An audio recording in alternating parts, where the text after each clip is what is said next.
In this video, we are going to see how we can extract some of the important final reports after completion of all of these transactions in QuickBooks. So the first one we have is trial balance. And to extract any kind of report, we just click on this corner on the left hand side and click on standard reports, which will take you to this screen. And as you can see here, that favorites, I have already marked the trial balance as favorites, but otherwise you can just uncheck that. And by default it is unchecked. So we have to go all the way down to this section which says for my accountant. And here I'll just enable the trial balance and we can mark it as favorite. So whenever we require it, we can easily access it from here. So click on trial balance.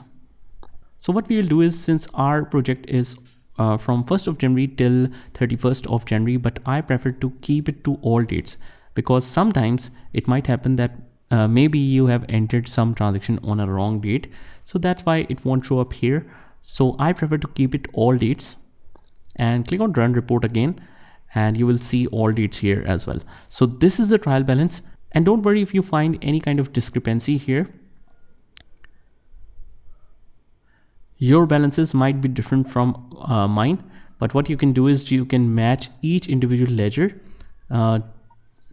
and that's how you match it. And sometimes it's a minor error as well. So what I'll do is I'll export this, and to export this I'll just click on export option right here, and from here just click on export to PDF and save as PDF. Download is started. I will just check this, go in the folder, and here is our trial balance. So I'll attach this with the resources section of this video. So that's how you can extract the most important report after completion of all the transactions, that is trial balance. Just try this by yourself, and I'll see you in the next one.